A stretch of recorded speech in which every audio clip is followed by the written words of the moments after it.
Hi guys, मैं तुलसी Rajput study logic में आप सभी का स्वागत करता हूं। आज मैं बात करूंगा कि बिहार एसआई में जो एग्जाम होने वाला है 26 तारीख को, उसी के परिप्रेक्ष्य में जो प्रीवियस ईयर के एग्जाम आए हैं, जो प्रीवियस ईयर में एग्जाम में क्वेश्चन पूछे गए हैं, आज मैं उन्हीं की चर्चा करूंगा।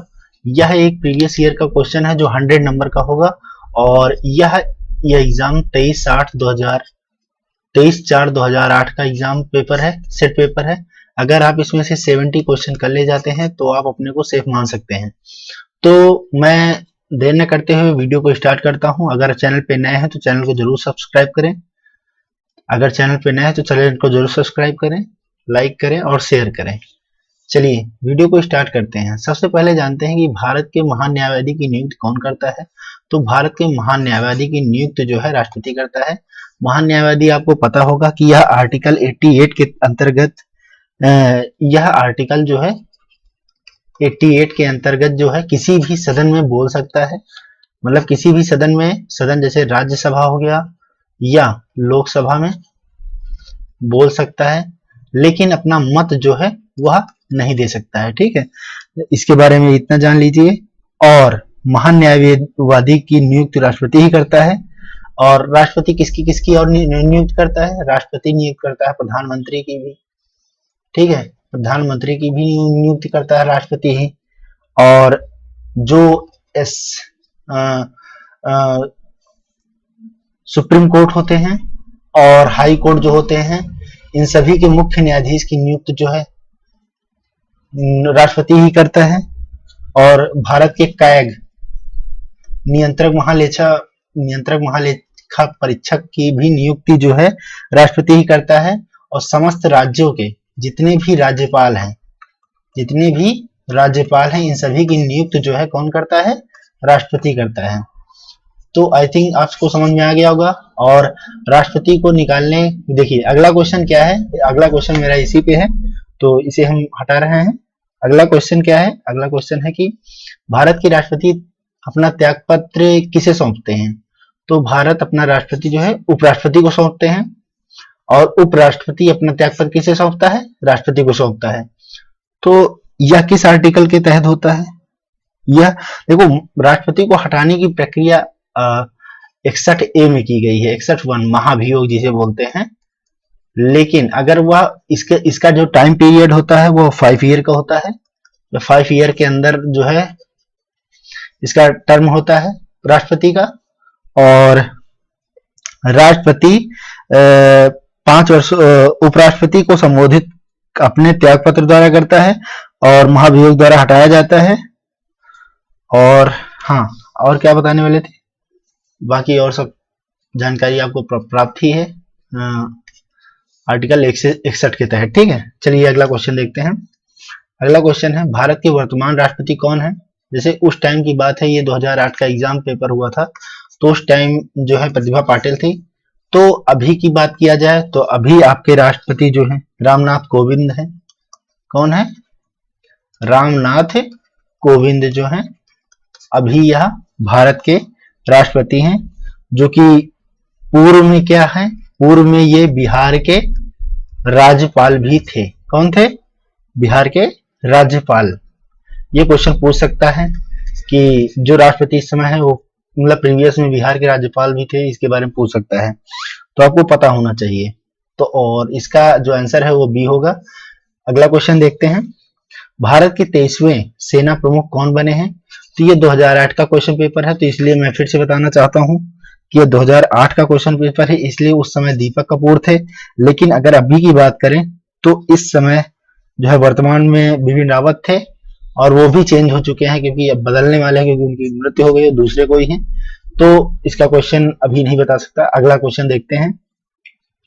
चलिए आगे क्वेश्चन देखते हैं। ये क्वेश्चन है, भारत के मुख्य न्यायाधीश कौन नहीं है? इसमें बात की गई है भारत के मुख्य न्यायाधीश जो हैं कौन नहीं है। तो इसमें से सी क्वेश्चन सही है कि भारत बालकृष्णन जो है मुख्य न्यायाधीश नहीं है। ये थे, ये सभी हैं, इनके बन चुके हैं। और भारत में कुल मिला के 45 जो है 45 व्यक्ति जो है न्यायाधीश के पद पर जो है रह चुके हैं, और जो 45वें अभी जो हाल ही में अभी न्यायाधीश हैं वह दीपक मिश्रा हैं। ठीक है, और अगला क्वेश्चन देखते हैं। अगला क्वेश्चन है राज्य मंत्रिपरिषद किसके प्रति उत्तरदायी होता है? तो राज्य का जो मंत्रिपरिषद होता है वह विधानसभा के प्रति उत्तरदायी होता है। विधानसभा का कार्यकाल कितना होता है? विधानसभा का कार्यकाल होता है 5 ईयर। ठीक है, अगर हम राज्यसभा या विधान परिषद की बात करें तो इसका 6 ईयर होता है। ठीक है, यह राज्यसभा का कार्यकाल भी 6 ईयर का होता है। ठीक है, लेकिन हर 2/3 सदस्य जो हैं 2 वर्ष में रिटायर हो जाते हैं। और इसके बारे में और भी, विधानसभा के छात्रावास के आदेश को राज्यपाल के द्वारा राज्यपाल द्वारा इसे खंडित किया जाता है या इसे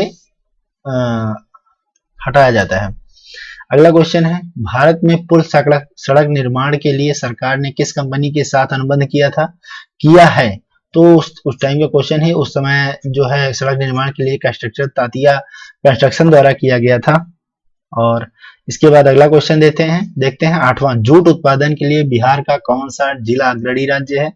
तो ये जो कटिहार जिला है वह रेशम उत्पादन में, जूट उत्पादन में बिहार का कटिहार जिला जो है यह बहुत सबसे आगे है, और जिसमें सोने के रेशे के नाम से मशहूर जूट के रेशे के सामानों का निर्माण करने में भारत को विश्व में प्रथम स्थान भी प्राप्त है। भारत विश्व में 35% जूट के सामानों का निर्माण करता है। कितने परसेंट? 35% जो है 35% जूट के सामानों का निर्माण करता है यह भारत जो है। और बिहार में जूट उत्पादन करने वाला जिला जो है कटिहार, पूर्णिया, सहरसा तथा दरभंगा है। आपको मैप दिखाई दे रहा हूं थोड़ा सा, तो इससे क्लियरिटी और मिल जाएगी।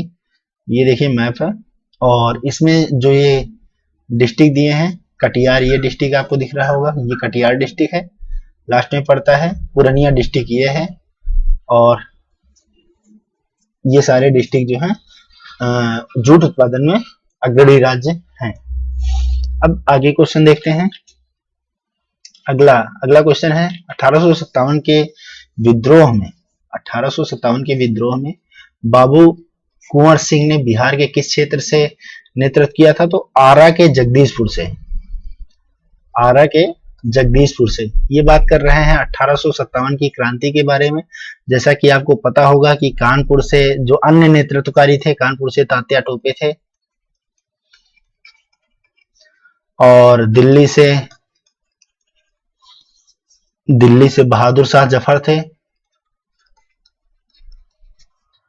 अगर हम लखनऊ की बात करें तो बेगम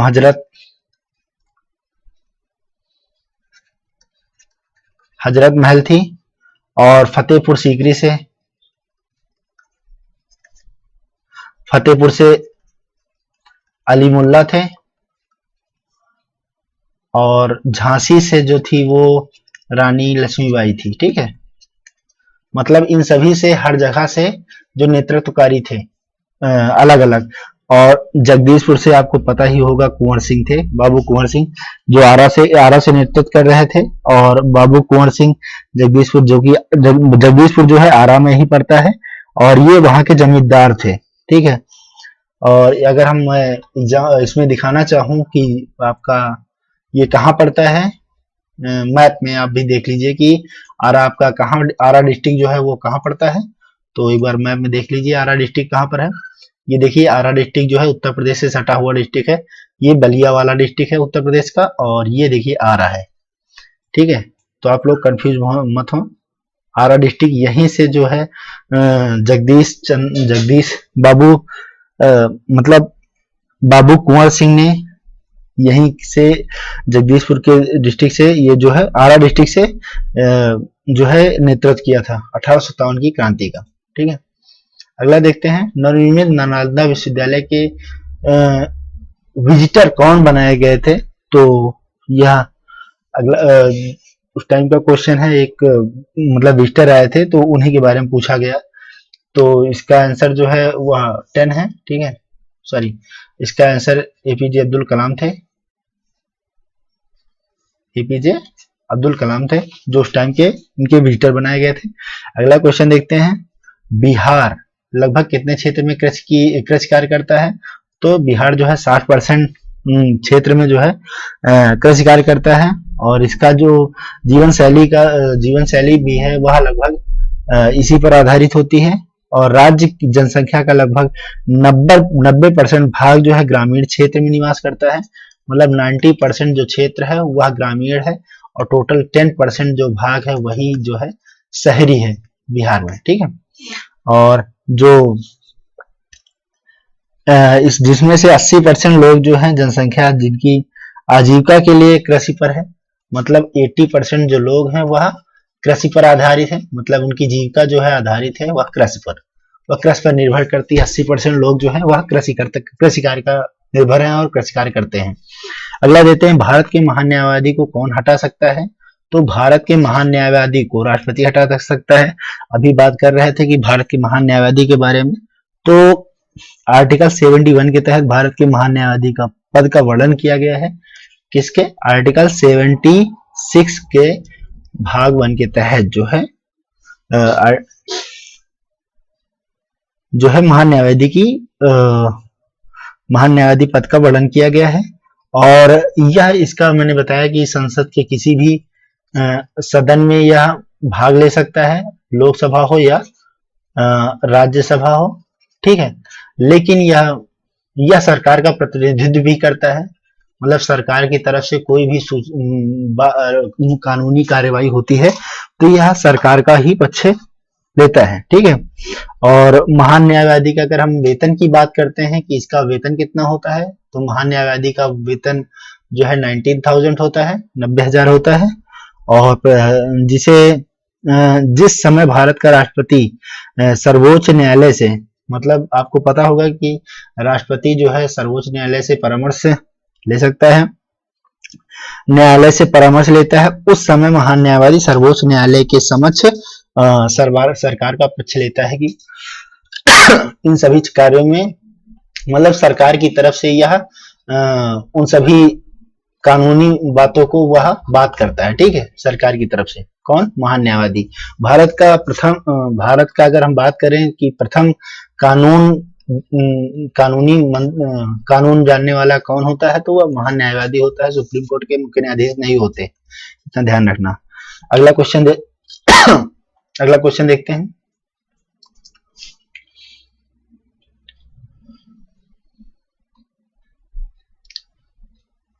हाँ, अगला क्वेश्चन है, बिहार के कितने प्रतिशत साक्षर दर 2001 की जनगणना के अनुसार है, ठीक है। तो अगर हम 2001 की जनगणना के अनुसार बताएं तो यह 47.53 था, लेकिन अभी 2011 की जनगणना के अनुसार अगर हम जानते हैं तो अभी यह 61.8% है, ठीक है।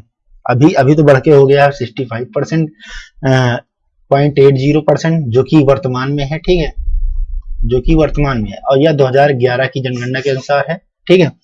जिसमें से और भारत में सबसे कम साक्षरता दर जो है यही बिहार में ही है, और सबसे ज्यादा, जैसे आपको पता होगा कि सबसे ज्यादा साक्षरता दर कहाँ पर है, सबसे ज्यादा साक्षरता दर जो है केरल में है, जो कि 94% के करीब 94% है, ठीक है।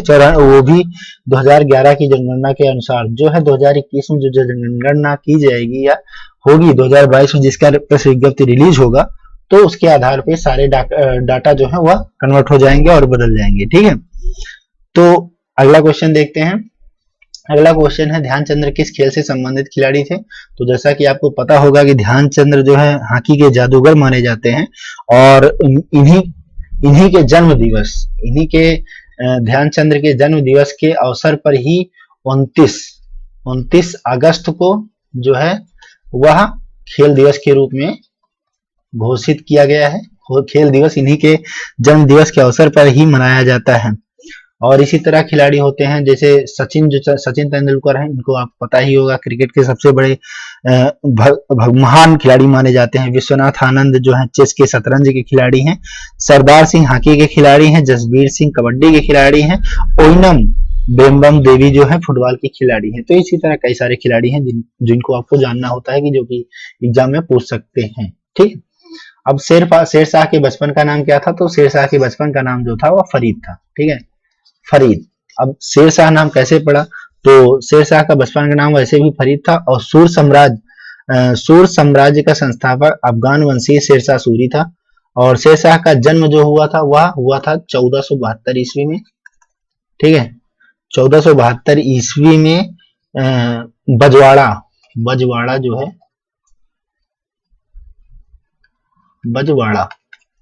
बजवाड़ा में होशियारपुर में हुआ था। होशियारपुर में हुआ था।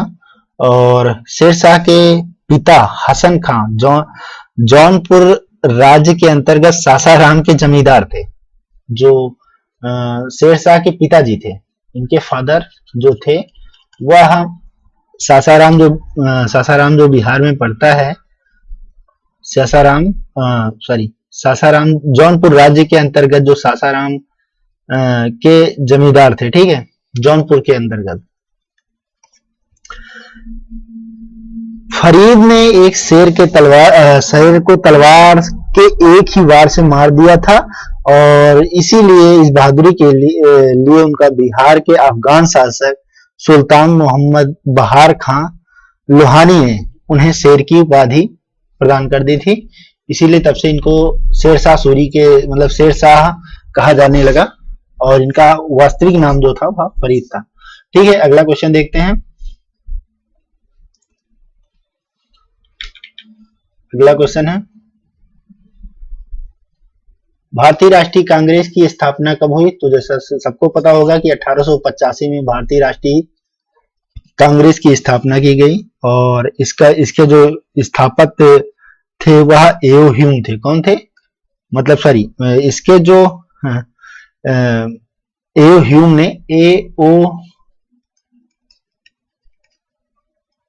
ने इसकी स्थापना की थी। और इसकी जो प्रथम बैठक हुई थी वह बंबई में।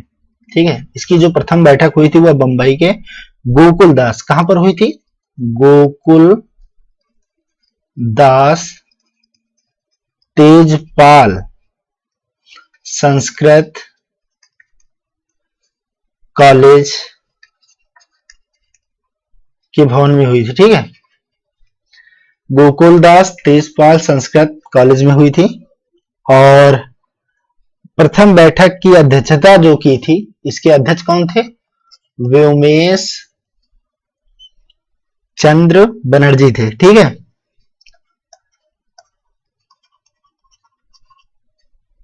तो व्योमेश चंद्र बनर्जी जो है इसके प्रथम अध्यक्ष थे। अब व्यापगत का सिद्धांत से कौन संबंधित रहा है? तो व्यापगत का सिद्धांत वही हड़प की नीति से संबंधित है, जो कि डॉक्ट्राइन ऑफ लैप्स भी बोलते हैं, मतलब हड़प की नीति। तो वैसे भी हम हड़प की नीति किससे इनको लॉर्ड डलहौजी को जानते हैं, जो कि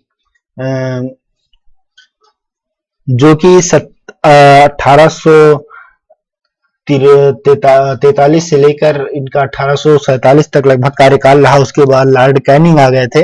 और लॉर्ड कैनिंग ने ही जो है डॉक्ट्रिन हड़प की नीति को समाप्त किया था। किसने, अगर पूछ लिया जाए कि हड़प की नीति को समाप्त किसने किया था, तो वह लॉर्ड कैनिंग थे। ठीक है, और अगला क्वेश्चन देखते हैं। अगला क्वेश्चन है कि भारत के प्रथम वायसराय कौन था? अब वायसराय की बात करते हैं तो लॉर्ड कैनिंग भारत के प्रथम वायसराय थे। लॉर्ड कैनिंग वायसराय प्रथम कैनिंग वह भारत में कंपनी द्वारा नियुक्त अंतिम गवर्नर जनरल तथा मतलब ब्रिटिश शासन सम्राट के अधीन नियुक्त भारत का प्रथम वायसराय था। और इसके समय की सबसे महत्वपूर्ण घटना थी कि 1857 ईस्वी का ऐतिहासिक विद्रोह, इसी विद्रोह के कारण जो है हुआ था।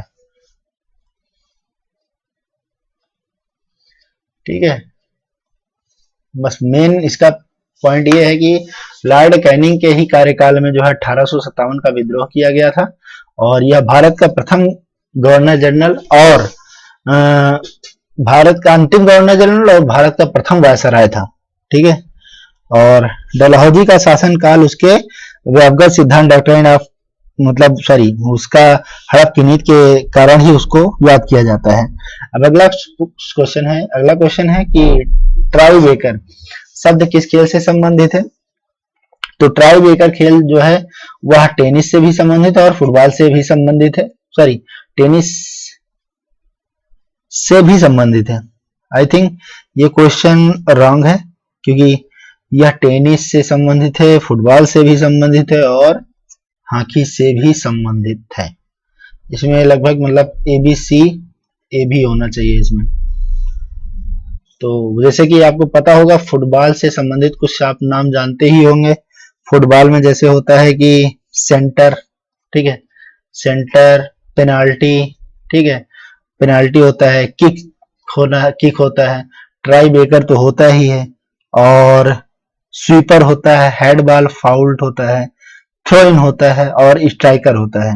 हॉकी में भी इसी प्रकार होता है कि हॉकी में भी पेनाल्टी स्ट्रोक होता है और स्कूपर होता है, रेफरी रॉल ऑन होता है, पुश इन शूटिंग होता है, पेनाल्टी ट्राई बेकर भी होता है। टेनिस में भी इसी प्रकार होता है। अगला देख लेते हैं, अगला क्वेश्चन क्या है। अगला क्वेश्चन है आपका, प्राचीन नालंदा विश्वविद्यालय का संस्थापक कौन था? तो कुमार गुप्त थे। ठीक है, कुमार गुप्त गुप्त वंश के शासक थे। कहाँ के?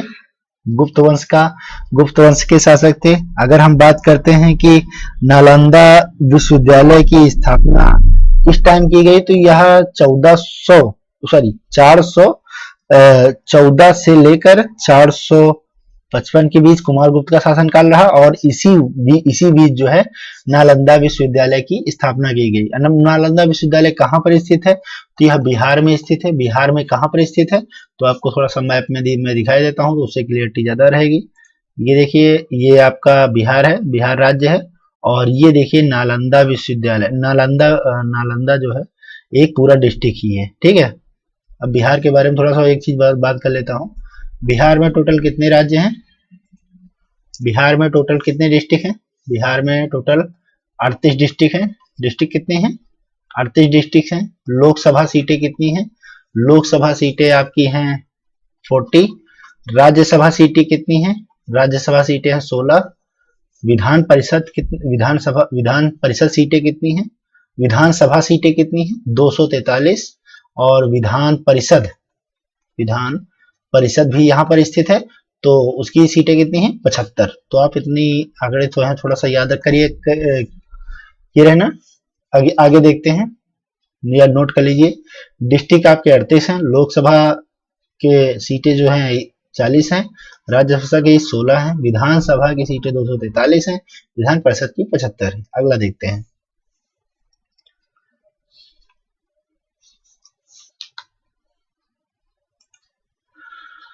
मुंगेर, अगला क्वेश्चन है, मुंगेर निम्नलिखित में से किसकी राजधानी थी? हाँ, मुंगेर की बात करते हैं, तो मुंगेर किसकी राजधानी थी? मुंगेर जो है मीर कासिम की राजधानी थी। ठीक है, इन्होंने ही मीर कासिम, जैसे आपको पता होगा कि जैसे ही आपका ये बक्सर का युद्ध हुआ था, बक्सर का युद्ध कब हुआ था? 1764 में ईस्वी में हुआ था, जिसमें कि बक्सर का युद्ध कब हुआ था? 1764 में। ठीक है, जिसमें कि पहले तो सबसे पहले इसमें क्या किया था कि होने का कारण बहुत सारा चीज था। उसके पहले क्या हुआ था कि प्लासी का जो युद्ध हुआ था, प्लासी का युद्ध, ठीक है, जिसके कारण ही बंगाल का नवाब जो था सिराजुद्दौला था, उसे हटा दिया गया था, और उसके स्थान पर जो है मीर जाफर को बनाया गया था। मीर जाफर, ठीक है, मीर जाफर को जो है वहां का नवाब बनाया गया। मीर जाफर ने फिर थोड़ा सा उनको अच्छा कुछ प्रक्रिया हुई, जिसके वो अंग्रेजों को अच्छा नहीं लगा, फिर उनके दामाद जो हैं उनको मीर कासिम को बनाया गया।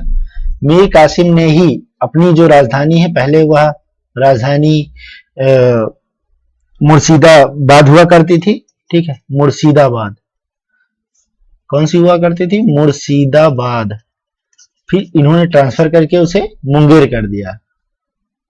राजधानी परिवर्तन क्या किया, मुंगेर कर दिया। मुंगेर आज उसे मुगदलपुर के नाम से जाना जाता है, मुगदलपुर, ठीक है, जिसे मुंगेर कर दिया, स्थानांतरित कर दिया। और उसके बाद क्या हुआ कि उसके बाद ही आपका 1764 ईस्वी में ही बक्सर का युद्ध होता है, और बक्सर के युद्ध में जो है 3 सेनाएं लड़ती हैं। एक दिल्ली से जो है आपके जो दिल्ली के राजा थे, और लखनऊ से एक लोग और नेतृत्व करते हैं, और मीर कासिम अपना नेतृत्व करते हैं। मतलब 3 राजाओं से संगठित सेना से जो है अंग्रेज लड़ती है। चलिए आगे देखते हैं, अभी क्वेश्चन आएगा। गुरु गोविंद सिंह की माता का नाम क्या था? तो गुरु गोविंद सिंह का आपको पता ही होगा कि यह सिख धर्म के जो हैं, सिख धर्म के 10वें गुरु थे, 10वें गुरु थे। इनकी माता का नाम बीबी जैला था, ठीक है, बीबी जैला इनकी माता का नाम, थोड़ा सा याद रखे रहिएगा। सिख धर्म से संबंधित 10वें गुरु, पहले गुरु कौन थे? गुरु नानक, नानक, अंगद, अमर राम। इसको किस प्रकार याद कर सकते हैं? ट्रिक द्वारा, नानक, अंगद, अमर राम, अर्जुन, हर ते गोविंद, है ना, ऐसे याद कर सकते हैं। नानक, अंगद, अमर राम, अर्जुन, हर ते गोविंद। तो नंबर 1 पे, नंबर 2 पे, number 3, number 4, number 5, number 6, number 7, number 8, और हर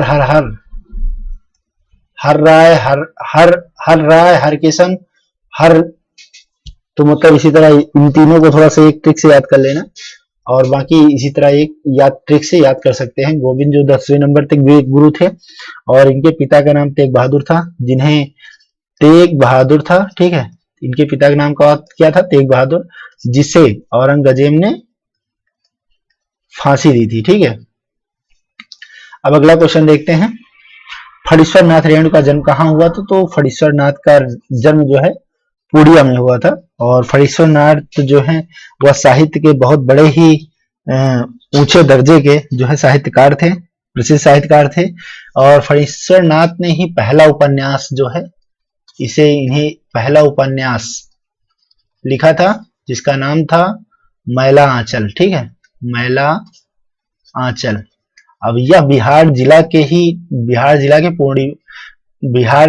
बिहार राज्य से पूर्णिया जिले में के रहने वाले थे, ठीक है, इनका जन्म वहीं हुआ था। आपको पूर्णिया जिला दिखाई देता हूँ एक बार मैप में, उससे क्लियरिटी ज्यादा रहेगी शायद।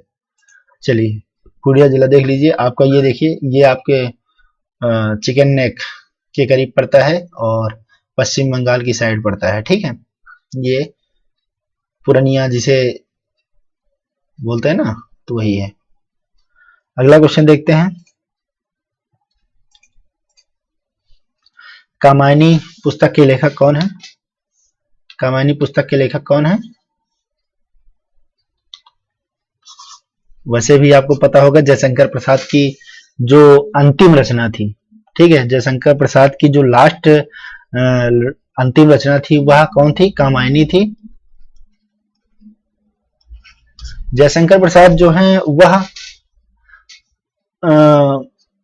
छायावादी युग से बिलोंग करते थे, छायावादी युग, ठीक है, छायावादी युग आधुनिक युग से संबंधित है, और यह बहुत ही प्रसिद्ध, बहुत बड़े लेखक थे, ठीक है। इनकी जो पुस्तक है, ये आधुनिक छायावादी युग के सर्वोत्तम और प्रतिनिधि हिंदी काव्यक हैं, ठीक है। जयशंकर प्रसाद की अंतिम काव्य रचना ही यही हुई, इसका प्रकाशन कब हुआ था? कामायनी का प्रकाशन 1936 में किया गया था, ठीक है। अब आगे क्वेश्चन देखते हैं, इसमें ज्यादा कुछ जानने लायक है नहीं। आगे देखते हैं कि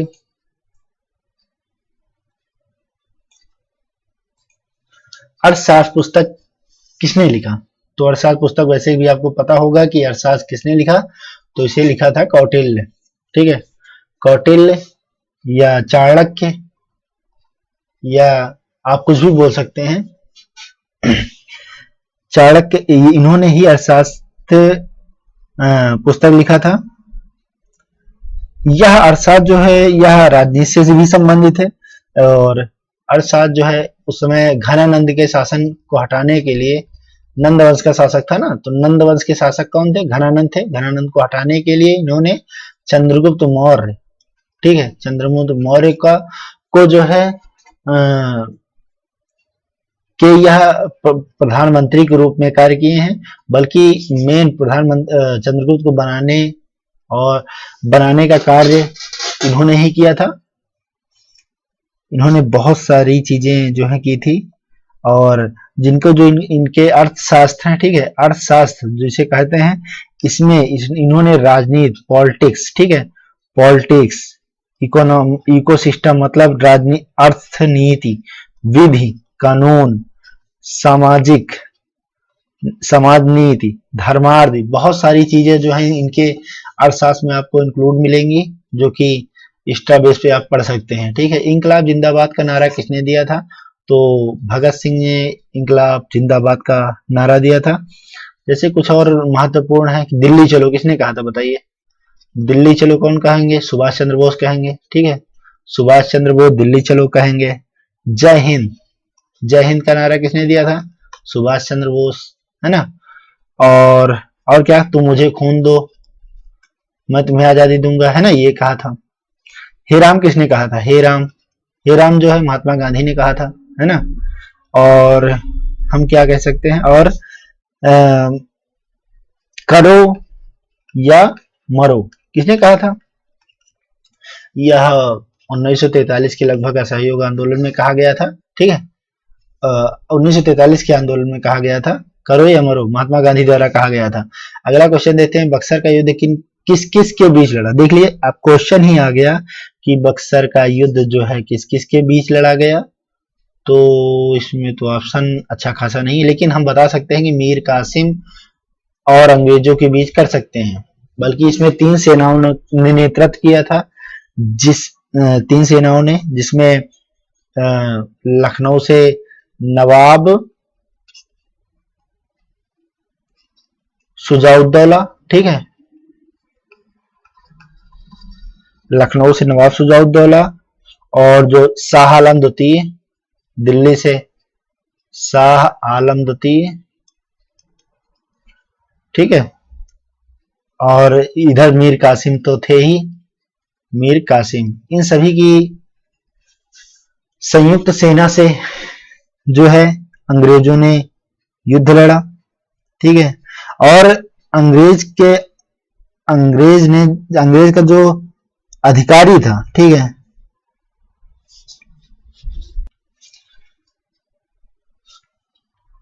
अंग्रेजों का जो नेतृत्व कर रहा था वह हेक्टर मुनरो कर रहा था। कौन कर रहा था? Hector Munro.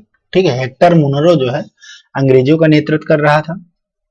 तो इस संयुक्त सेना के बाद ही समझो अंग्रेजी शासन को जो है भारत में या बंगाल में पूर्ण रूप से स्वामित्व हो जाता है, और यहाँ पर जो है पूरे भारत में, कुल मिला के मान के चलो कि पूरे भारत में ही इसका शासन हो जाता है।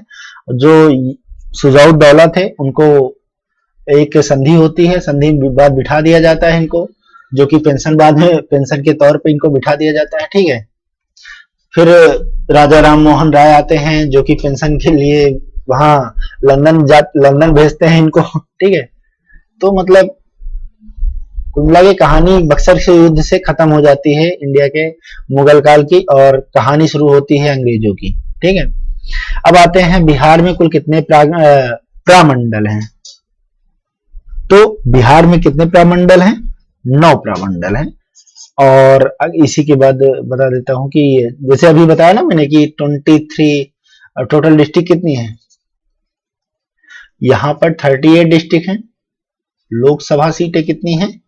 लोकसभा सीटें कितनी हैं? 243। राज्यसभा सीटें कितनी हैं? राज्यसभा सीटें हैं 75। विधान परिषद, ठीक है, विधान परिषद की हैं, विधान परिषद की सीटें जो हैं वह हैं विधानसभा लोकसभा, ये गलत हो गया, ये है 75, ये है 243, लोकसभा की है 16, राज्यसभा की 16 और लोकसभा की जो है वह है 40। ठीक है, ये है, लिखने में गलती हो गई। और अगला देखते हैं, 2001 की जनगणना के अनुसार बिहार में कुल जनसंख्या कितनी थी?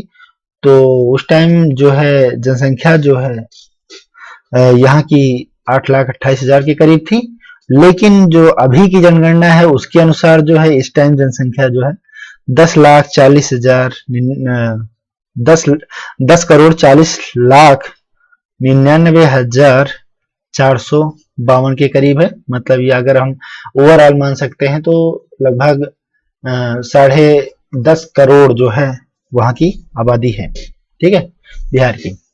और लिंगानुपात की बात करते हैं तो लिंगानुपात जो है 918 है। ठीक है, और अगला क्वेश्चन देखते हैं, सितारा देवी किस विद्या में संबंधित है? तो यह लोक नृत्य से संबंधित है, यह कथक डांसर है। ठीक है, कथक जो है यह उत्तर भारत का शास्त्रीय नृत्य है। ठीक है, जिसे, और जो ये सितारा देवी थी यह पश्चिम बंगाल की रहने वाली हैं, जिनका जन्म जो है 1920 में हुआ था। अब अगला क्वेश्चन देखते हैं,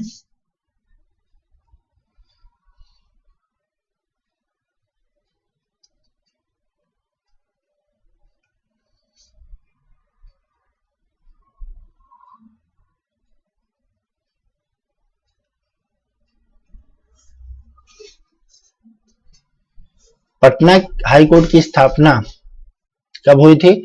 तो पटना हाई कोर्ट की जो स्थापना हुई थी वह 1916 में हुई थी। पटना हाई कोर्ट की स्थापना जो है 1916 में कब हुई थी? 9 फरवरी 1916 को हुई थी।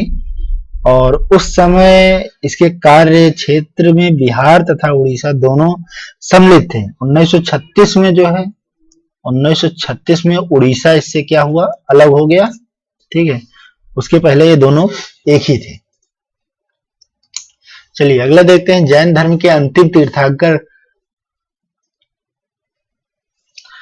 तीर्थकर महावीर की मृत्यु कहां पर हुई?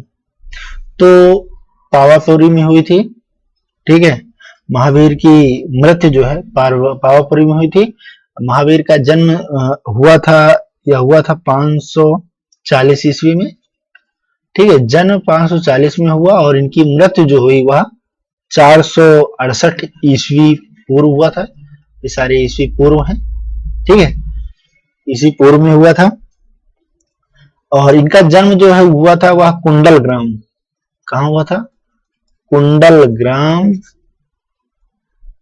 वैशाली में। ठीक है, वैशाली में। यह नालंदा डिस्ट्रिक्ट जो नहीं है वहीं पड़ता है यह वैशाली। और इनके जो हैं मल्ल राजा जो सृष्टिपाल के राज प्रसाद में महावीर स्वामी का जो है निर्वाण प्राप्त हुआ था। वहां के एक राजा हुआ करते थे, उन्हीं के समय यह कार्यकाल इनकी मृत्यु होती है। भगवान बुद्ध का जन्म जो है लुम्बिनी में हुआ था। लुम्बिनी कहाँ स्थित है? तो लुम्बिनी आपको पता होगा कि लुम्बिनी जो है नेपाल में स्थित है।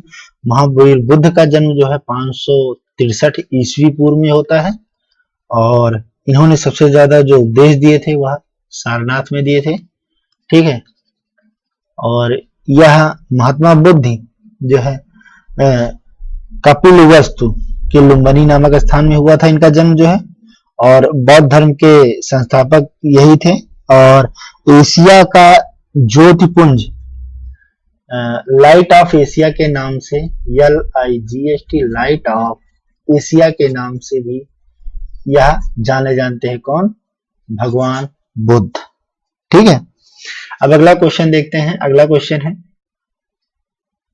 हाँ, झारखंड देश का कौन सा राज्य है?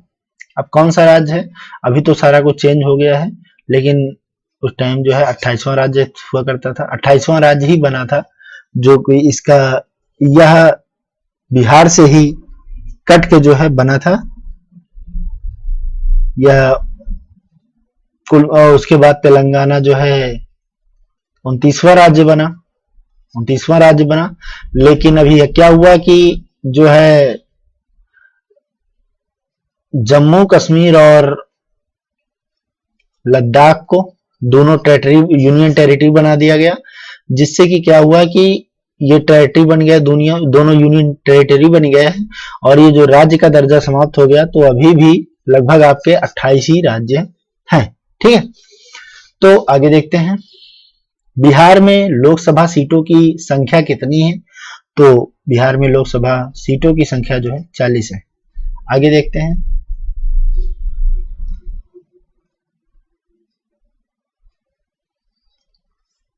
महिला दिवस। अंतरराष्ट्रीय महिला दिवस कब मनाया जाता है? तो यह 8 मार्च को अंतरराष्ट्रीय महिला दिवस मनाया जाता है। बाल दिवस आपको पता ही होगा, बाल दिवस कब मनाया जाता है? बाल दिवस मनाया जाता है 14 नवंबर को। विश्व पर्यावरण दिवस कब मनाया जाता है? तो 5 जून को मनाया जाता है। उपभोक्ता दिवस बताइए कब मनाया जाता है? उपभोक्ता दिवस बताइए। उपभोक्ता दिवस मनाया जाता है 24 दिसंबर को। और इसी तरह हिंदी दिवस बताइए कब मनाया जाता है? हिंदी दिवस मनाया जाता है 14 सितंबर को। ठीक है, 14 सितंबर को। अंतरराष्ट्रीय मैत्री दिवस कब मनाया जाता है? मैत्री दिवस जो मनाया जाता है वह 30 जुलाई को मनाया जाता है। तो इसी तरह सारा कुछ है। आगे देखते हैं बिंबिसार किस वंश का राजा था? तो बिंबिसार किस वंश का था? हर्यक वंश का राजा था। कोशिश अपने से खुद से करिए जाके। और 544 ईस्वी में जो है बिंबिसार ने गद्दी पर बैठा था और यह बौद्ध धर्म का अनुयायी था, मतलब बौद्ध धर्म को मानता था। इन्होंने राज्य का निर्माण कर उसे अपनी राजधानी बनाया तथा 52 वर्षों तक शासन किया। इन्होंने 52 ईयर बिंबिसार के लड़के थे। बहुत सारे मतलब बाद में हम बहुत सारे आते हैं।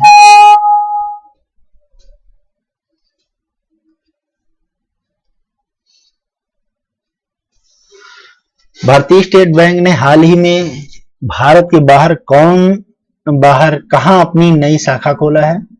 तो अभी तो उसके बहुत सारी शाखा खुल गए हैं, लेकिन उस टाइम वह इजराइल में ही अपना शाखा खोला था और इसीलिए वह, तो आप जानते होंगे कि स्टेट बैंक की स्थापना कब होती थी। और स्टेट बैंक की स्थापना जो हुई थी वह 1955 ईस्वी में एक व्यवसायिक बैंक के रूप में हुई थी। ठीक है, भारत के प्रथम सत्याग्रह गांधी जी ने कहां से शुरुआत की थी? तो भारत के प्रथम जो सत्याग्रह इन्होंने शुरुआत जो है 1900 चंपारण से की थी 1917 ईस्वी में। ठीक है, चंपारण भी बिहार में ही पड़ता है। भारत में क्या हुआ कि भारत में जन आंदोलन के शस्त्र के रूप में सत्याग्रह का प्रयोग पहला स्थान था। इन्होंने जिस समय जो है आंदोलन या प्रारंभ किया, इस क्षेत्र में अंग्रेज जो है भूमिपतियों द्वारा किसानों का निर्मम शोषण एवं लंबे समय में होते चला आ रहा था। यहाँ पर किसानों का काफी शोषण हो रहा था, उसी के सापेक्ष में जो है उन्होंने यहाँ पर सत्याग्रह किया था। तो चंपारण आपको दिखाई देता हूँ कहाँ पड़ता है? बिहार में चंपारण डिस्ट्रिक्ट जो पड़ता है वह पड़ता है, ये यहाँ पे पड़ता है। देखिए ये ईस्ट चंपारण है और ये वेस्ट चंपारण है। चंपारण 2 डिस्ट्रिक्ट में टूट गया है, जिसका एक की राजधानी जो है वह बेटिया है और दूसरे की मोतिहारी है। ठीक है, मोतिहारी है। तो इन सभी में आगे देखते हैं। भारतीय स्टेट बैंक वाला हो ही गया है। आगे क्वेश्चन देखते हैं।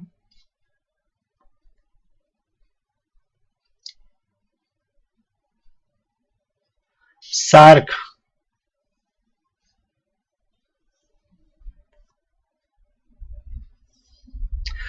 का सबसे नया सदस्य देश कौन सा है? सार्क का नया सदस्य देश कौन सा है? जैसा कि आपको पता ही होगा कि सार्क का नया सदस्य देश जो बना था वह अफगानिस्तान था। ठीक है, SAARC South Asian region corporation का जो मुख्यालय है वह काठमांडू में है। ठीक है, काठमांडू नेपाल में है।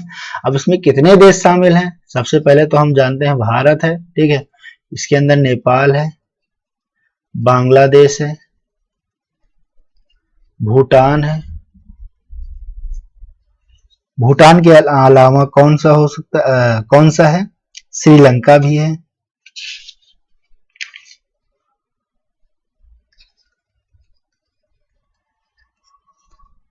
और मालदीव भी है। 1 2 3 4 5 6, एक और है, पाकिस्तान भी है इसमें। इतने देश शामिल हैं, 7 देश थे, और एक यह अफगानिस्तान शामिल हो गया, जिससे कि टोटल का सार्क के सदस्य देशों की संख्या जो हो गई है 8 हो गई है, ठीक है। अफगानिस्तान अभी हाल ही में जो है इसमें शामिल हुआ था। और हमें पता है कि सार्क का मुख्यालय, सार्क की जो स्थापना हुई थी वह 8 दिसंबर 1985 में की गई थी इसकी स्थापना, ठीक है। अब आगे देखते हैं,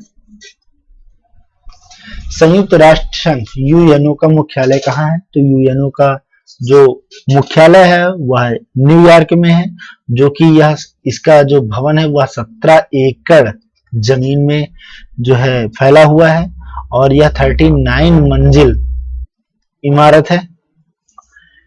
संयुक्त राष्ट्र संघ की स्थापना जो हुई थी वह स्थापना जो है 24 अक्टूबर 1945 में हुई थी। संयुक्त राष्ट्र संघ के संस्थापक जो है सदस्य देशों की संख्या जो है टोटल 51 थी उस समय जब यह यूएनओ बनाया जा रहा था। अभी वो लगभग 193-95 के करीब हो चुके हैं, सदस्य देश इसमें शामिल हो चुके हैं। भारत इसका शुरुआती से ही सदस्य रहा है, ठीक है। आगे देखते हैं, शिवाजी को किसने कैद कर लिया था? तो मराठा साम्राज्य के जो संस्थापक हैं, ठीक है, वह कौन है? शिवाजी हैं। तो औरंगजेब ने इनको कैद कर लिया था। औरंगजेब ने जो है 1666 में, कब? यह 1666 में जयपुर भवन में ही कैद कर लिया, और जहां से वो भाग निकले। जयपुर भवन राजस्थान में पड़ता है ना। उसके बाद वहां से भाग निकले। चौथ और स्वदेश मुखी जो है इनका कर था, जो कि शिवाजी द्वारा लिया जाता था। इन्होंने अपने दरबार में मराठी भाषा का ही प्रयोग किया। शिवाजी का जन्म जो हुआ था वह 1927 में हुआ था।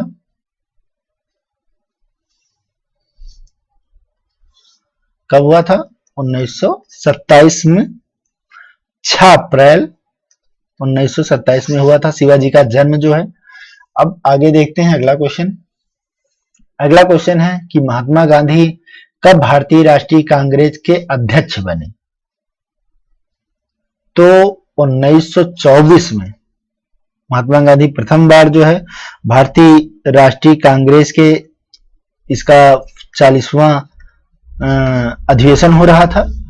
जैसा कि आपको पता होगा कि इसकी स्थापना जो है 1885 में हुई थी ए.ओ. ह्यूम द्वारा, ठीक है, और उसके अध्यक्ष व्योमेश चंद्र बनर्जी बनाए गए थे।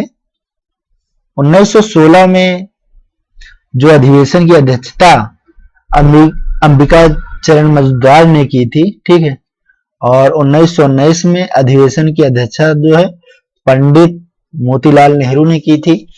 और क्वेश्चन ये भी बनता है कि प्रथम महिला अध्यक्ष कौन थी, प्रथम भारतीय महिला अध्यक्ष कौन थी? तो इन सबको आप पढ़ लेना। कांग्रेस के जितने भी अधिवेशन हुए हैं, ठीक है, जो इंपॉर्टेंट अधिवेशन है उनको जरूर देख लेना एग्जाम में, क्योंकि एग्जाम में वहीं से क्वेश्चन बनते हैं जहां से आप नहीं पढ़ के जाते बल्कि। बंगाल का विभाजन हुआ। बंगाल का विभाजन कब किया गया? तो बंगाल का विभाजन 1911 ईस्वी में किया गया था। और बंगाल का विभाजन कब हुआ? सॉरी, 1911 नहीं, 1905 में हुआ था। बंगाल का एकीकरण भी हुआ था 1905 में। 19 जुलाई क्या था? 19 जुलाई 1905 डेट हुआ करती थी, हुई थी। बंगाल विभाजन किसने किया था? तो लॉर्ड कर्जन थे बंगाल विभाजन जिन्होंने किया था। और लॉर्ड हार्डिंग द्वितीय ने 1911 में बंगाल विभाजन को रद्द कर दिया था। किसने रद्द किया था? Lord Hardinge. कब किया था? 1911 में। और 1912 में ही जो है राजधानी परिवर्तन हुआ था और कोलकाता से राजधानी परिवर्तित होके जो है वह दिल्ली बनी थी। ठीक है, आई थिंक आप सबको पता चल गया होगा। अब अगला क्वेश्चन देखते हैं। अगला क्वेश्चन है,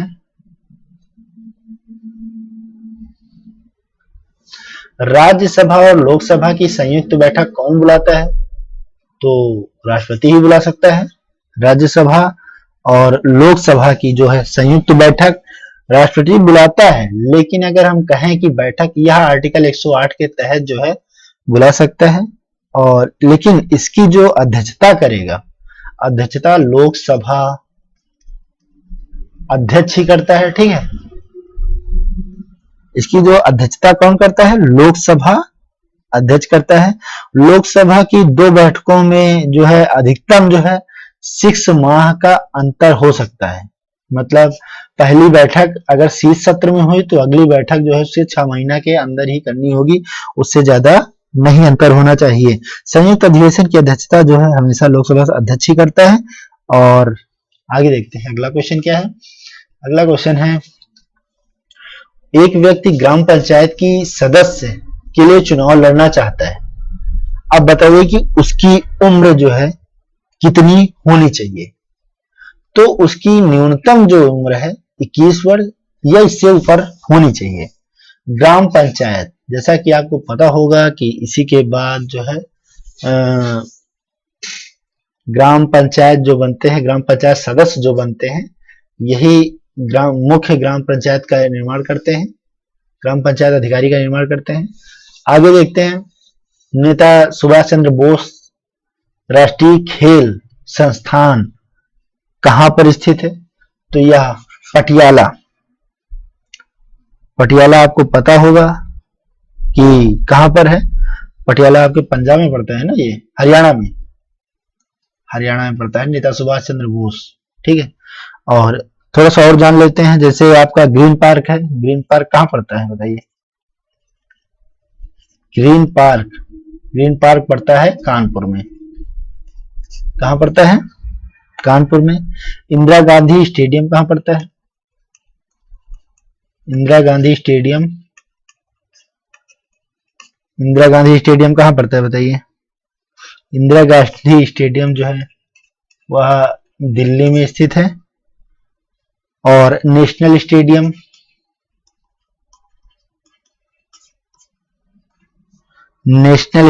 यह भी दिल्ली में है, लेकिन यह हॉकी से संबंधित है। किससे? हॉकी से। यहाँ पर हॉकी खेली जाती है। और ये जो इंदिरा गांधी है, इसमें इंडोर गेम खेले जाते हैं। ग्रीन पार्क में क्रिकेट होता है। और कीनन स्टेडियम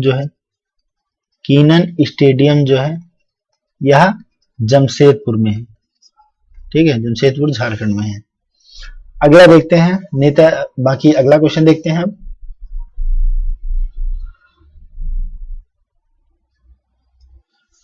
जसपाल राणा का नाम निम्नलिखित खेलों में से किस खेल से संबंधित है? तो जसपाल राणा का जो संबंध है वह निशानेबाजी से संबंधित है। इसी तरह कर्णम मल्लेश्वरी जो है, इनका नाम भी सुना होगा आपने, कर्णम मल्लेश्वरी।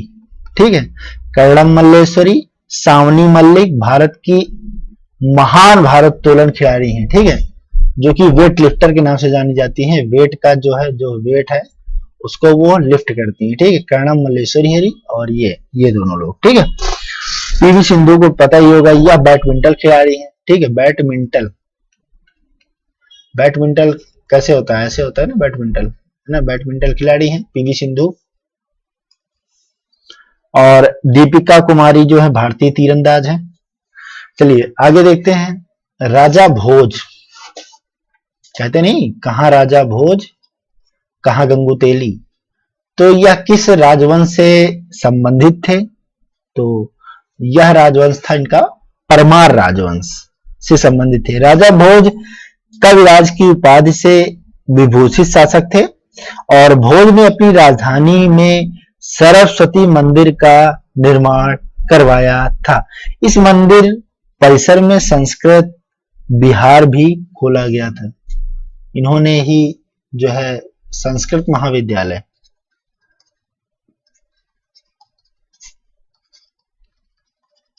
का निर्माण करवाया था। भोज ने चित्तौड़ में त्रिभुवन नारायण मंदिर का निर्माण करवाया था और भोजपुर नगर की स्थापना भी राजा भोज ने ही की थी। ठीक है, तो यह परमार वंश के शासक थे, इतना ध्यान रखना। और इसी तरह जो है बहुत सारे शासक थे, उनको भी आप लोग ध्यान रखना। दिल्ली के लाल किले में स्थित मोती मस्जिद को किसने बनवाया है? ठीक है, किसने बनवाया था? तो उसे बनवाया था औरंगजेब ने। ठीक है, दिल्ली ने लाल किले में स्थित मोती मस्जिद का निर्माण जो है औरंगजेब ने कराया था, जबकि आगरे के किले में स्थित जो आगरे के किले में स्थित मोती मस्जिद है उसका निर्माण जो है शाहजहां ने करवाया था। इतना ध्यान रखना, आगरे के किले में जो स्थित मोती मस्जिद है वह उसका निर्माण शाहजहां ने करवाया था और जो दिल्ली के किले में स्थित मोती मस्जिद है उसका निर्माण जो है औरंगजेब ने करवाया था। लाल किले के अंदर मोती मस्जिद जो स्थित है उसमें इन्होंने निर्माण करवाया था। देखिए, शाहजहां द्वारा जो बनवाई गई इमारतें हैं, जो इमारतें थी कि दिल्ली का लाल किला शाहजहां ने बनाया था। कौन? दिल्ली का लाल किला हो गया आपका, दीवाने आम हो गया, दीवाने खास हो गया और दिल्ली का जामा मस्जिद भी इन्होंने ही बनवाया था और आगरा का मोती मस्जिद और ताजमहल का भी निर्माण शाहजहां द्वारा किया गया था। आगे देखते हैं, शाहजहां का कार्यकाल भी देख लेना आप। 1527 से लेकर 1500 लगभग 52-54 था, ऐसे कुछ 57 था। वर्ष 1857 में मेरठ में प्रथम सिपाही विद्रोह की आग किस दिन भड़की? तो 10 मई का टाइम था, है ना। 10 मई के जो तात्या टोपे ने क्या किया था, मेरठ की पैदल टुकड़ी जो कि 20 इन्फेंट्री बटालियन जो 20N1 से 1857 की क्रांति की शुरुआत होती है। और क्या हुआ कि 1857 में विद्रोह के बाद जो है भारत का शासन जो है कंपनी के हाथों से सीधे ब्रिटिश सरकार ने नियंत्रण में ले लिया। इसी के बाद से ही 1858 से वायसराय पद की जो है वायसराय पद घोषित किया जाता है और भारत के प्रथम अंतिम गवर्नर जनरल और भारत के प्रथम वायसराय लॉर्ड कैनिंग को बना दिया जाता है। लॉर्ड कैनिंग को, ठीक है, बना दिया जाता है। यह एक सैनिक विद्रोह भी इसे कुछ लोग कहते हैं। इसमें बहुत बड़ी पुस्तकें भी लिखी गई हैं कि यह क्या था क्या नहीं था। और फिर अगला क्वेश्चन आता है, महात्मा गांधी की हत्या नाथूराम गोडसे ने निम्नलिखित किस दिन की थी? तो जैसा कि आपको पता होगा 30 जनवरी 1948, 30 जनवरी को ही जो है शोक दिवस के रूप में मनाया जाता है। ठीक है, जिसमें हमेशा क्या होता है, कॉलेजों में जो है शोक स्थापित किए जाते हैं। ठीक है, और महात्मा गांधी का जो जन्म हुआ था वह 2 अक्टूबर को हुआ था। तो जन्म दिवस और मृत्यु दिवस में कंफ्यूज मत होना। 2 अक्टूबर 1869 गुजरात के पोरबंदर में हुआ था। कहाँ? गुजरात के पोरबंदर नामक स्थान में हुआ था महात्मा गांधी का जन्म। हाल ही में भारत के किस पड़ोसी देश में राजतंत्र की समाप्ति कर गणतंत्र की स्थापना हुई है? तो यह उस टाइम की बात है। तो उस टाइम यह नेपाल में ऐसा कांड हुआ था। ठीक है, तो अभी कुछ तो ऐसा है नहीं। 54 का है क्वेश्चन, राज्यसभा का सदस्य निर्वाचित होने के लिए आवश्यक न्यूनतम उम्र सीमा क्या होनी चाहिए? तो इसका जो न्यूनतम उम्र सीमा है वह बी है, मतलब इसकी जो 30 ईयर कम से कम होनी चाहिए और राज्यसभा के लिए यह 25 वर्ष है। मतलब अगर आपको मुख्यमंत्री बनना है, ठीक है, मुख्यमंत्री बनना है, लोकसभा के लिए मतलब प्रधानमंत्री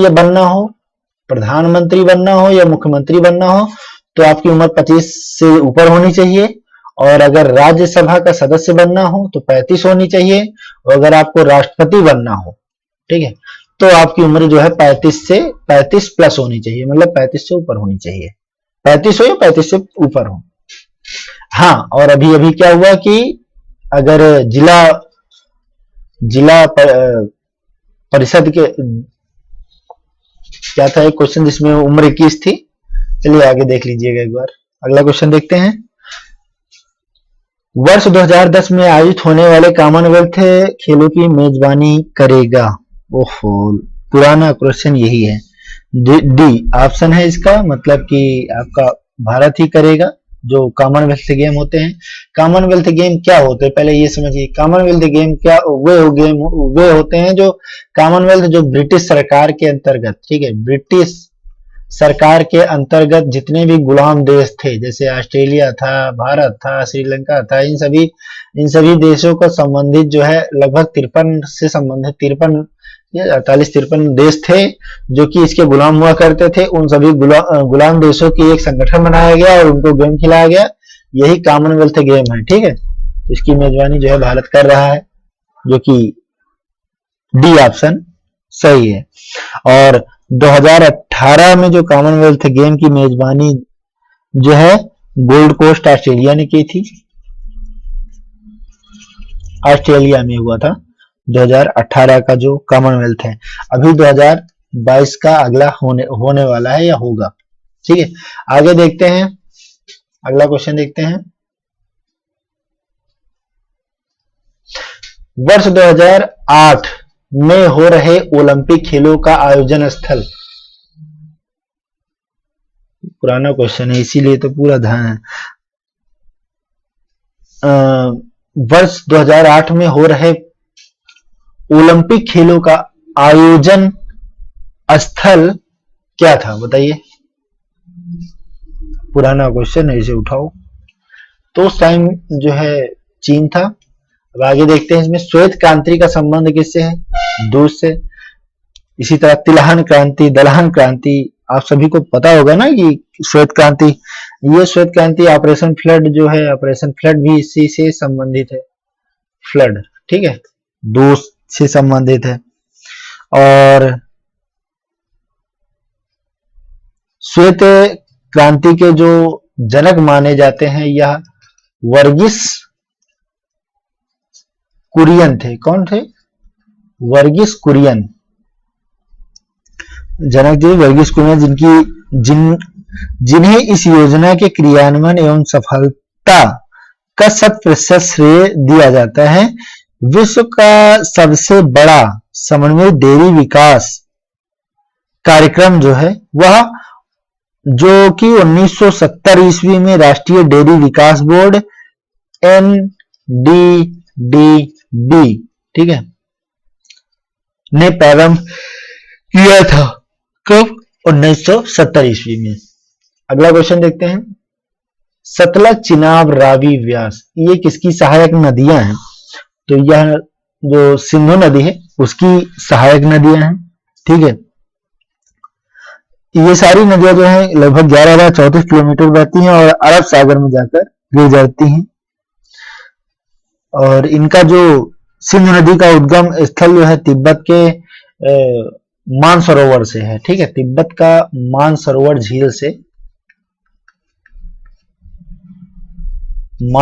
झील से जो है सिंधु नदी का उद्गम होता है। WWE के भागीदार द ग्रेट खली का असली नाम क्या है?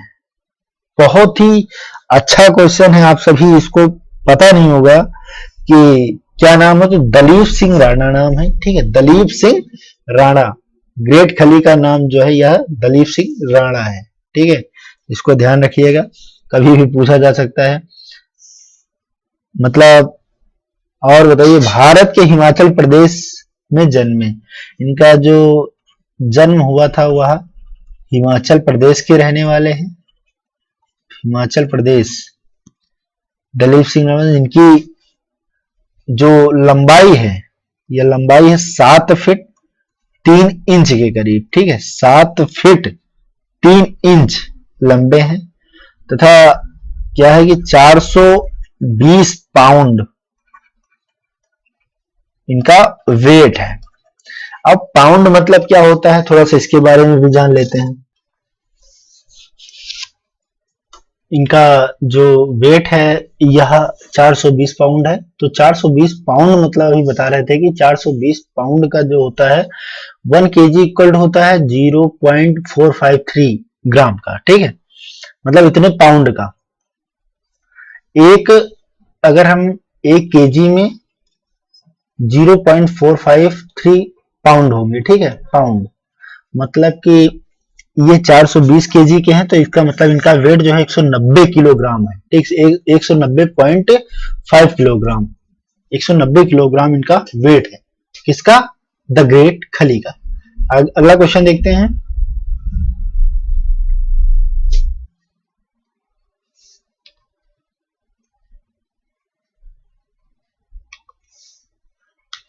रविशंकर का संबंध निम्नलिखित में से किस वादन से रहा है? तो जो रविशंकर थे यह सितार वादक थे, जो कि सितार बजाते थे। इसी प्रकार हम अगर कहें तो जाकिर हुसैन और गुदई महाराज, किशन महाराज का भी संबंध जो है इससे तबला से रहा है, ठीक है। और हरिप्रसाद चौरसिया का संबंध जो है वह बांसुरी से है। बांसुरी कौन बजाता है? हरिप्रसाद। हरि हरि मुरली वाले नहीं, हरिप्रसाद, इससे याद करो। आजम अली खां और जरीद दारूवाला का संबंध जो है सरोद से है। सरोद वादक जो होते हैं नहीं, सरोद वादक लंबी लंबी वायलिन टाइप में होती है, उससे होता है। जुबिन मेहता का संबंध जो है झिंझनी से होता है। चलिए आगे देखते हैं, इसका कोई मतलब नहीं है। निम्नलिखित में से किसे लोकनायक कहा जाता है? तो लोकनायक जयप्रकाश नारायण थे, जिन्हें लोकनायक के नाम से उपाधि दी गई थी। और इसी प्रकार जैसे लोकमान्य, लोकमान्य किसे कहा गया?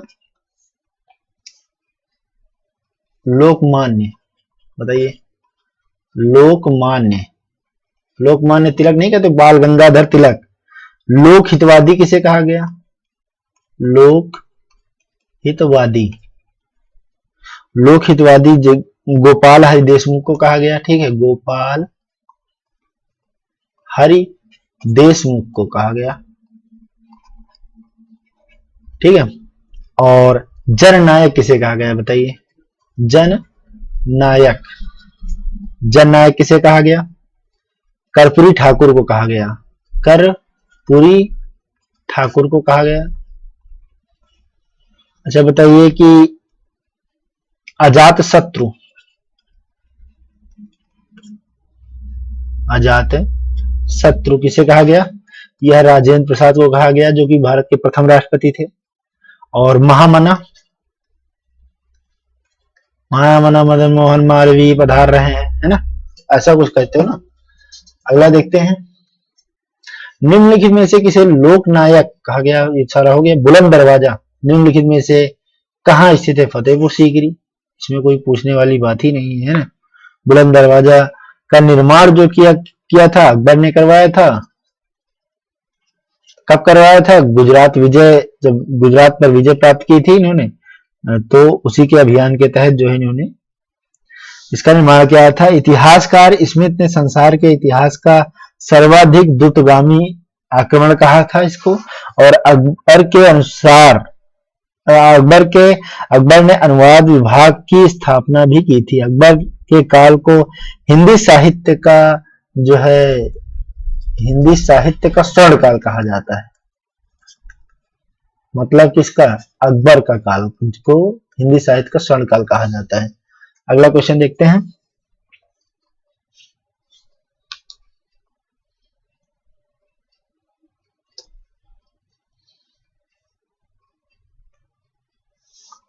एक लंबे अंतराल के बाद भारत एवं बांग्लादेश के बीच कौन सी रेलगाड़ी चलाई गई थी? तो यह था समझौता एक्सप्रेस। कौन था? समझौता एक्सप्रेस जो कि इनके मध्य चलाई गई थी। भारत के राष्ट्रपति को पद से कौन हटा सकता है? तो भारत के राष्ट्रपति को हटाने का जो सिस्टम है वह संसद प्रक्रिया पूर्ण करती है, जिसमें महाभियोग लगाने से पूर्व उसके जो है 2/3 सदस्य जो है वह राजी होने चाहिए। दूसरा, उसके 14 दिन पूर्व जो है पूर्व नोटिस दी जाती है राष्ट्रपति को, वह अपनी बातों को रखे और अपने जो है उसी यह प्रक्रिया महाभियोग के अंतर्गत आर्टिकल जो है 61 के अंतर्गत आती है। अगला देखते हैं, भारत का व्यापक व्यापारिक संबंध सबसे पहले किस यूरोपियन देश से स्थापित हुए? तो 65 का पुर्तगाल ही होगा, क्योंकि रीजन क्या है कि जैसे आपको पता होगा कि वास्को डी गामा भारत कब आया, तो 1498 ईस्वी में जो है वास्को डी गामा भारत आता है और इसी के बाद यहाँ से जो है व्यापारिक प्रकृति जो स्टार्ट हो जाती है। उसके बाद जो है अंग्रेज लोग आते हैं।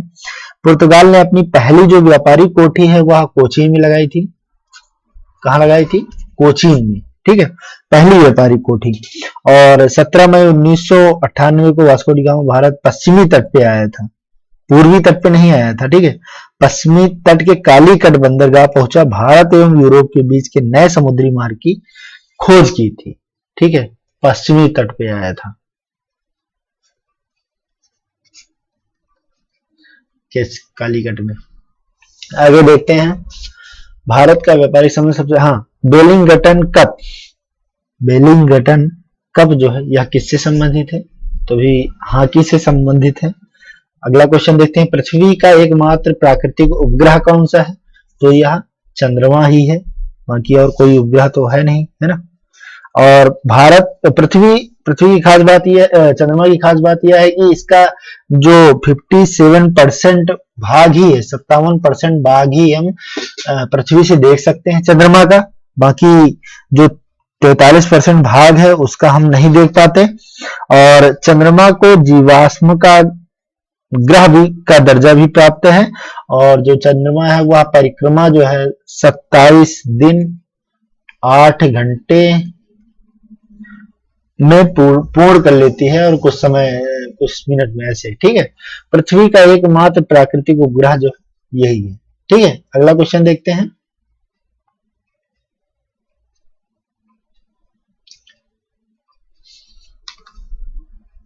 जातक पवित्र ग्रंथ है। जातक किसकी पवित्र ग्रंथ है? तो यह बौद्धों की पवित्र ग्रंथ है। जातक बौद्ध की पवित्र ग्रंथ है। जातक कथाएं जो प्रदर्शित करती हैं कि बोधिसत्व का अवतरण मनुष्य रूप से ही हो सकता है तथा पशुओं के रूप में भी। बोधिसत्व के रूप में पुनर्जन्म की दीर्घ श्रृंखला के अंतर्गत जो है बुद्ध ने शाक्य मुनि के रूप में अपना अंतिम जन्म प्राप्त किया था, किंतु इसकी उपरांत मैत्रेय तथा अन्य बुद्ध अति अवतरित होते शेष रहे हैं। तो इसमें जातक जो पवित्र ग्रंथ है इसी के बारे में जो है बौद्धों के बारे में बताया गया है। आगे देखते हैं, स्वेज नौ परिवहन नहर भूमध्य सागर को किस सागर से जोड़ती है? तो भूमध्य सागर और लाल सागर को जो है यह स्वेज नहर जो है जोड़ती है, ठीक है। स्वेज नहर, यहाँ अफ्रीका महाद्वीप पड़ता है, अफ्रीका महाद्वीप ऐसे पड़ता है ना, ऐसे ये ऐसे ही पड़ता है लगभग, और यहाँ पे फिर अपना अरबियन सी पड़ जाता है, उसके बाद फिर यहाँ पे पाकिस्तान वगैरह, फिर यहाँ पे भारत यहाँ से ऐसे करता है, फिर ऐसे चाइना आ जाता है, फिर यहाँ से इस प्रकार है, ठीक है। आगे देखते हैं, भगवान बुद्ध ने अपने पहले धर्मोपदेश दिए थे। भगवान बुद्ध ने पहला धर्मोपदेश कहाँ दिया था? दिए थे 70 का सी ऑप्शन सही है, सारनाथ में इन्होंने पहला उपदेश दिया था। भगवान बुद्ध ने पहले धर्मों सारनाथ दी, जिसे बौद्ध ग्रंथ में धर्म चक्र प्रवर्तन भी बोलते हैं, ठीक है, धर्म चक्र प्रवर्तन। और बौद्ध ने अपने उपदेश जो है जनसाधारण की भाषा, उनकी भाषा क्या थी? पाली भाषा थी, पाली भाषा में दिया था इनके जितने भी उपदेश थे। और बल्कि महावीर स्वामी ने अपनी प्राकृत भाषा में अपने सारे उपदेश दिए थे। और अगला क्वेश्चन देखते हैं, आर्टिकल 370 का लगभग इस राज्य से है, तो 370 जम्मू कश्मीर से है, लेकिन वो अभी समाप्त हो चुका है और जम्मू कश्मीर और लद्दाख को जो है यूनियन टेरिटरी बना दिया गया है। और यह जो है संविधान सभा द्वारा बनाया गया 1957 में लागू हुआ था यह, जो कि 370 था, तो अभी यह बदल गया है। आगे देखते हैं अगला क्वेश्चन, रज्मनामा। रज्मनामा फारसी में अनुवाद जो है महाभारत का है, ठीक है, जो कि मुगल अकबर के दरबार में फारसी में रज्मनामा के नाम से करवाया गया था। और महाभारत का पुराना नाम भी जो है वह जय संहिता है। क्या है? जय संहिता है। यह विश्व का सबसे बड़ा महाकाव्य है महाभारत जो है। महाभारत की फारसी में अनुवाद नकीब खां, अब्दुल कादिर और बदायूनी ने की थी, मतलब 3 कवि थे। मेन अधिकतम जो नाम आता है वह बदायूनी का ही आता है, ठीक है। और अगला क्वेश्चन देखते हैं। अगला क्वेश्चन क्या है? वह मुगल सम्राट जिसने 2 बार अभिषेक कराया, राज्याभिषेक कराया, तो वह कौन था? तो वह थे औरंगजेब। औरंगजेब कैसे थे? एक बार तो पहला राज्याभिषेक जो हुआ था इनका, औरंगजेब का जो पहला राज्याभिषेक हुआ था वह 31 जुलाई 1958 को हुआ, वो सॉरी 1658 को हुआ। और दूसरा जो राज्याभिषेक है वह 1669 को हुआ। देवराई में युद्ध में सफलता होने के बाद और पहला राज्याभिषेक जो 31 जुलाई को आगरा में करवाया और दूसरा जो है 1669 देवराई में करवाया।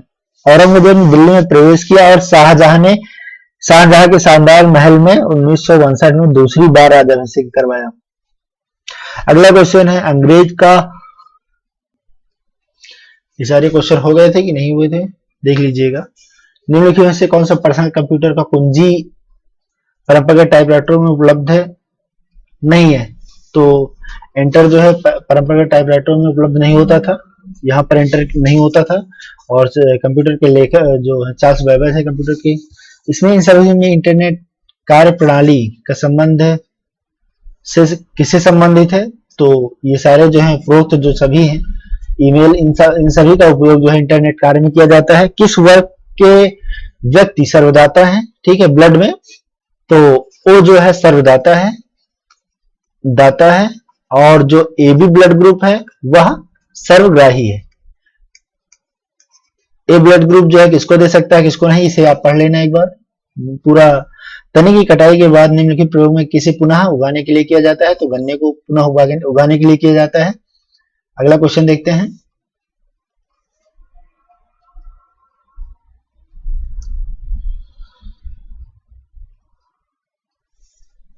एड्स का पूरा नाम एक्वायर्ड इम्यूनोडेफिशिएंसी सिंड्रोम होता है। दूध के फटने से कौन सा एसिड जो है उत्पन्न होता है? तो वह लैक्टिक एसिड उत्पन्न होता है। संतरे किसके प्रबल स्रोतक है? तो विटामिन के प्रबल स्रोतक है। निम्नलिखित में से कौन सा रोग मच्छरों के होने से वाला रोग नहीं है? तो रोग नहीं है, तो इसका मतलब जो है घेंघा जो है, घेंघा आयोडीन की कमी से होता है, वह इसका प्रबल स्रोतक नहीं है। अगला क्वेश्चन देखते हैं। पालक के पत्ते किसके प्रबल स्रोतक हैं? अगला फिर वही क्वेश्चन आ जाता है। तो विटामिन जो आयरन के प्रबल स्रोतक है। सबसे अधिक आयरन मेथी में पाया जाता है। किसमें पाया जाता है? मेथी फाको और आयरन की कमी दूर करो। और आयरन रक्त में हीमोग्लोबिन का निर्माण कराता है। किसका? हीमोग्लोबिन में बिल्कुल। लाल थक्का जो जमता है वह आयरन की कमी से ही होता है। आयरन लाल रुधिर कणिकाओं में हीमोग्लोबिन के बनने के लिए आवश्यक है और यह ऊतक में ऑक्सीजन के लिए आवश्यक है। इसमें इसके प्रमुख स्रोत निम्न है: कलेजी, सेब खाओ, केला खाओ, पालक एवं अन्य हरी सब्जियां तथा गुड़ भी इसके लिए बहुत जरूरी है। ठीक है, आगे देखते हैं। दंत क्षय का कारण है तो दंत क्षय का कारण बैक्टीरिया जनित संक्रमण है, मतलब दांत में अगर बैक्टीरिया लग जाएंगे तो दंत क्षय होने शुरू हो जाएगा। अगला क्वेश्चन देखते हैं, एंटीटॉक्सिन का इंजेक्शन किसके रोकथाम के लिए जो है लगाया जाता है? तो एंटीटॉक्सिन का जो इंजेक्शन है वह टिटनेस के लिए लगाया जाता है, और टिटनेस में तंत्रिका तंत्र जो है अंग प्रभावित होगा। तंत्रिका तंत्र आपको पता होगा कि सर्कुलर सिस्टम जो बॉडी का होता है वो तंत्रिका तंत्र होता है, और यही प्रभावित होता है इससे टिटनेस में। और क्लास्ट्रीडियम टिटैनी नामक जीवाणु के कारण टिटनेस रोग होता है। कौन सा जीवाणु है?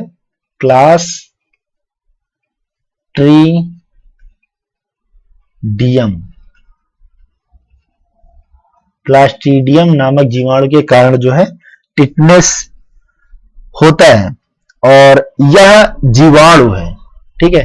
टिटनेस जीवाणु द्वारा होता है, ना कि बैक्टीरिया द्वारा। इसके प्रमुख लक्षण क्या है? लक्षण यह है कि तेज बुखार आएगा, शरीर में ऐंठन, जबड़ा बंद हो जाता है। अगला क्वेश्चन देखते हैं, अल्बर्ट आइंस्टीन थे एक प्रसिद्ध भौतिक शास्त्री। इन्होंने ही जो है सापेक्षता का सिद्धांत, आपने पढ़ा होगा, सापेक्षता का सिद्धांत किसने दिया था? अल्बर्ट आइंस्टीन ने दिया था। और इनका जो यह एक इनको जो नोबेल पुरस्कार प्रदान किया गया था वह 1912 ईस्वी में प्रदान किया गया था, और 1933 में नागियों में आइंस्टीन को जर्मनी से निष्कासित कर दिया था नाजियों ने। तब उन्हें अमेरिका में शरण मिली थी, मतलब ये पहले जर्मनी में रहते थे और इनको निष्कासित कर दिया था नाजियों ने, तो यह अमेरिका चले गए थे और अमेरिका में इनको शरण मिली थी। द्रव्यमान एवं ऊर्जा का जो संबंध है, द्रव्यमान ऊर्जा इक्वल टू mc², जो है आइंस्टीन ने ही दिया था। इन्होंने ही इसका प्रतिपादन किया था, जिससे बहुत बड़ी बड़ी गणनाएं जो है की जाती हैं। अगला क्वेश्चन देखते हैं, टेलीफोन का आविष्कार किसने किया था? टेलीफोन का आविष्कार ग्राहम बेल ने किया था। भाप के इंजन का आविष्कार किसने किया था? तो जेम्स वाट ने किया था। PSLV polar satellite launch vehicle, इसका अर्थ यह होता है 92 पीएसएलवी का जो है। और आगे देखते हैं अगला क्वेश्चन,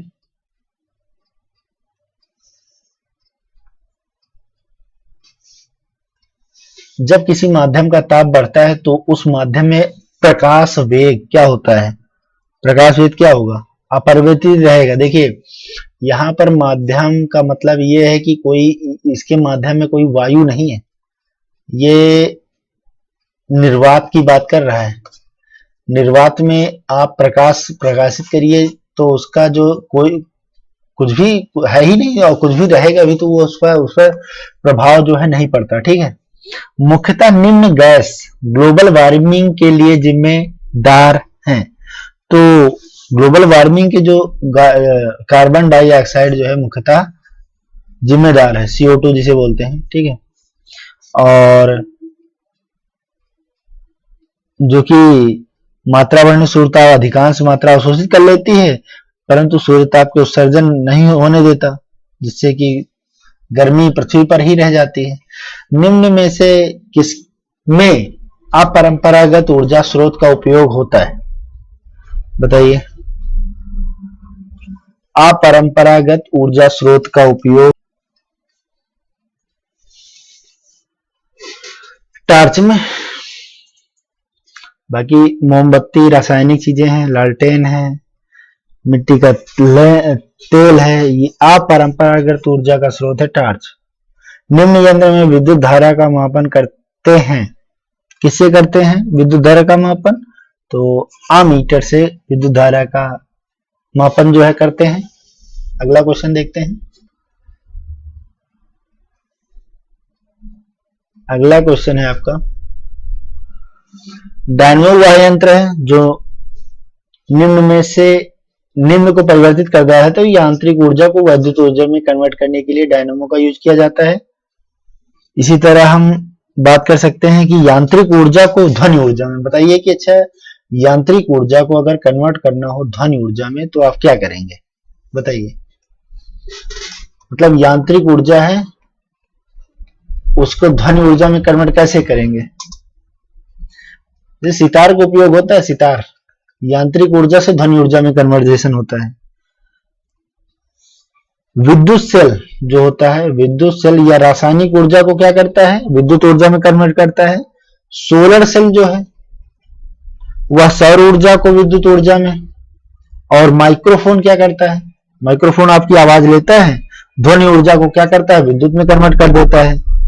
मोमबत्ती क्या करती है, वह रासायनिक ऊर्जा, मोमबत्ती जो है वह रासायनिक ऊर्जा को प्रकाश ऊर्जा में कन्वर्ट कर देती है, प्रकाश या ऊष्मा। विद्युत मोटर सेम काम करता है, विद्युत मोटर यही काम करता है कि वह जो है विद्युत ऊर्जा को यांत्रिक ऊर्जा में कन्वर्ट कर देता है। ठीक है, थोड़ा सा देख लेना इसको। गैल्वेनिकृत लौह चादरों में निम्न से किसकी परत जो है चढ़ाई जाती है, तो वह है शीशे की परत जो है चढ़ाई जाती है। पृथ्वी, देखिए पृथ्वी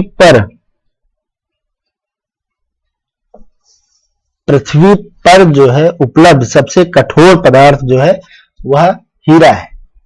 ठीक है, और सबसे कम घनत्व वाला यह सबसे हल्का एवं सबसे प्रबल अपचायक तत्व जो है लिथियम है, सबसे हल्का तत्व जिसे बोलते हैं। ठीक है, और सबसे प्रबल उपचायक तथा तत्व जो है वह फ्लोरीन है, fluorine, chlorine, bromine, iodine, statin, ऐसा। सबसे अधिक घनत्व वाला और सबसे भारी तत्व जो है ऑस्मियम है, OS, ऑस्मियम है सबसे भारी तत्व। बेकिंग सोडा किसका सामान्य नाम है, तो सोडियम कार्बोनेट।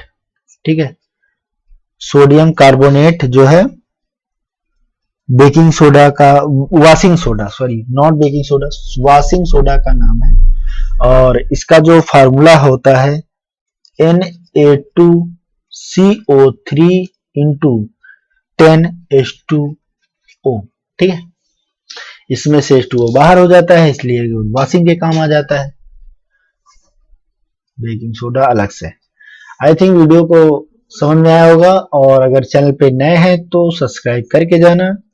ठीक है, धन्यवाद आप सभी का वीडियो देखने के लिए।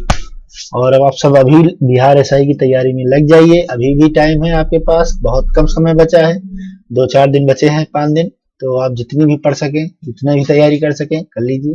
धन्यवाद।